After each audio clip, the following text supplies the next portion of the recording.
When people talk about Jay-Z and Beyoncé, they usually focus on one-number billions, a fortune estimated at around $3.5 billion.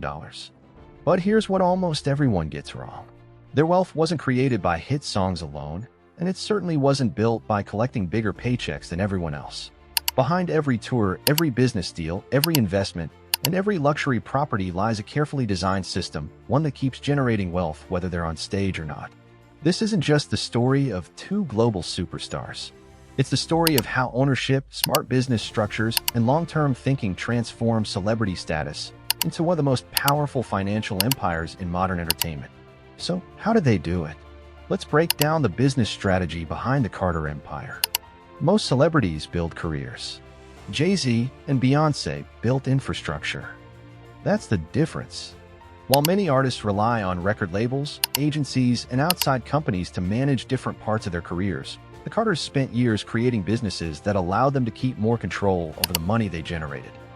I thank God for my family, my wonderful husband, my beautiful daughter, my fans for bringing me so much happiness and support. Instead of treating fame as the final destination, they treated it as leverage. Every successful album opened the door to another business. Every tour strengthened a company they owned. Every partnership was designed to create value beyond a single paycheck. Over time, those individual decisions evolved into a network of businesses, investments, intellectual property, and long-term assets all working together instead of separately. That's why understanding their empire isn't really about music. It's about understanding ownership. One of the biggest turning points in Beyoncé's career wasn't the release of a chart-topping album. It was the decision to build her own company. Parkwood Entertainment became far more than a production label. Over the years, it grew into the central hub for many of Beyoncé's biggest business activities. Instead of allowing different companies to control touring, production, merchandising, film projects, and commercial partnerships, much of that work could be coordinated through an organization connected directly to brand. That changes the economics completely. Looking back on the last year. It was hard, really hard. I was like heartbroken. Really? Yeah, I'm glad we got right to that, so we could just get that out the way. Okay. Like I was really heartbroken by Think about how most entertainers operate. A record label handles music. A promoter manages the tour. Another company sells merchandise. Different agencies negotiate advertising deals. Every company involved keeps a share of the revenue. The more middlemen involved, the smaller the creator's share becomes. By expanding the role of Parkwood, Beyoncé positioned herself to oversee more of those activities through a structure tied to her own business rather than depending entirely on outside organizations. That decision didn't simply increase revenue, it increased control. And in business, control often becomes more valuable than fame itself. If Parkwood was the foundation, Beyoncé's tours became the proof that the system actually worked. To most fans, a world tour is a series of concerts. To a business strategist, it's a complex operation involving production, logistics, merchandising, marketing, sponsorships, staffing, and media rights. Every one of those moving parts represents money. The question is simple: who controls it? When Beyoncé launched the Renaissance World Tour, it wasn't just another global music event. It became one of the highest-grossing tours ever by a solo female artist, generating hundreds of millions of dollars in ticket sales. But the headline number only tells part of the story. Well, Beyoncé is now a billionaire, according to Forbes magazine, becoming one of only 5 musicians to reach the milestone. But the headline number... The real advantage came from owning more of the business behind the performance. Instead of acting as just the face of the show, Beyoncé had built a structure that allowed her business to oversee major parts of the production and creative process. The more responsibilities your own company handles, the fewer outside companies take a cut. That's the hidden difference between earning income and building an engine that keeps more of the value inside your own ecosystem. In business, increasing revenue is important. Keeping a larger share of that revenue is even more important. There's another asset that quietly generates income long after the spotlight fades: music ownership. Every time a song is streamed, licensed for a movie, used in a commercial, or played on another platform, money continues to flow. But there's one condition. You have to own the rights or at least retain a meaningful stake in them. Throughout her career, Beyoncé gradually gained greater control over her catalog and the businesses connected to it. That matters because music isn't just entertainment. It's intellectual property. Unlike a concert, which ends after one night, intellectual property can continue producing value for years, even decades. Control. And here's a financial milestone. Superstar Jay-Z is officially the first billionaire rapper. One successful song can become an asset that earns revenue across multiple generations of technology, from downloads to streaming to future licensing opportunities. That's why many of the world's wealthiest creators don't simply focus on making content. They focus on owning it. Ownership transforms creative work into a long-term financial asset instead of a one-time paycheck. One of the biggest misconceptions about successful entrepreneurs is that every decision they make turns into a massive win. Reality is far more complicated. Even Beyoncé experienced partnerships that failed to meet expectations. Her collaboration with Adidas for the Ivy Park brand attracted enormous attention, but public reports later suggested the business fell well short of the ambitious sales targets that had been projected.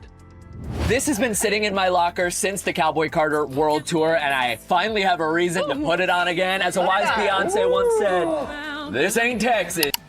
From the outside, many people viewed it as a failure. But from a business perspective, the outcome tells a more interesting story. Large corporate partnerships are often designed to spread risk between both sides. While companies invest in manufacturing, inventory, distribution, and marketing, creators negotiate terms that protect the long-term value of their brand whenever possible. The lesson isn't that every partnership succeeds. The lesson is that smart negotiations can protect you even when a project doesn't perform exactly as planned. In business, protecting the downside can be just as valuable as maximizing the upside. If Beyoncé perfected the art of controlling her creative business, Jay-Z mastered something entirely different. He built businesses that could grow even without releasing another hit album. Long before celebrity entrepreneurship became fashionable, Jay-Z was already thinking like an investor rather than just an entertainer. He understood a simple principle: fame creates attention, but ownership creates wealth. Throughout his career, he expanded into industries far beyond music, fashion, premium beverages, sports management, technology, and venture investing. Every new business wasn't just another source of income. It became another pillar supporting the Carter empire. One of his earliest success stories came through Roc, a clothing brand that evolved into one of hip-hop's biggest fashion businesses. Some news from the world of entertainment now. According to reports, Adidas and Beyoncé have decided to part ways. The duo will be ending a multi-year relationship to sell the music superstar's Ivy Park line of fashion merchandise. Years later, he sold the company for millions of dollars, proving that the value of a brand often extends far beyond the products it sells. But what made the move remarkable wasn't simply the sale. It demonstrated something Jay-Z would repeat throughout his career: build valuable assets, increase their value, and exit when the timing is right. That same philosophy appeared again in his premium beverage investments. Instead of becoming just another celebrity ambassador, Jay-Z positioned himself as an owner and strategic partner in luxury brands. Ownership meant participating in the long-term growth of the business rather than collecting a one-time endorsement fee. It's a completely different way of thinking. Employees earn salaries. Influencers earn sponsorships. Owners build equity. By this point, Jay-Z was no longer depending on entertainment alone. His portfolio stretched across multiple industries, reducing dependence on any single source of income. Public reports have highlighted investments in technology companies, ownership in entertainment businesses, valuable art collections, and stakes in premium consumer brands. Some of those investments multiplied dramatically over time, not because of luck, but because they were held patiently while the businesses continued to grow. That's one of the biggest differences between wealthy individuals and long-term wealth builders. Most people focus on earning more money. Investors focus on owning assets that appreciate while they sleep. Money sitting in a bank account slowly loses purchasing power. Ownership in growing businesses has the potential to increase in value year after year. That's exactly why diversification became another pillar of the Carter empire. Music generated attention. Instead of chasing bigger paychecks, they focused on increasing ownership. Instead of relying on one industry, they expanded into many. Instead of treating success as a destination, they treated every success as capital for the next opportunity.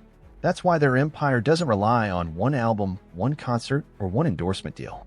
It operates like a diversified business portfolio designed to keep growing regardless of market trends or changes in the entertainment industry. And perhaps that's the biggest lesson their story offers. Real wealth isn't measured by how much money you make this year. It's measured by how many assets continue working for you long after the work itself is finished. The Carter Empire wasn't built on fame alone. It was built on ownership, patience, and long-term strategy. And that's far more valuable than any headline number could ever reveal.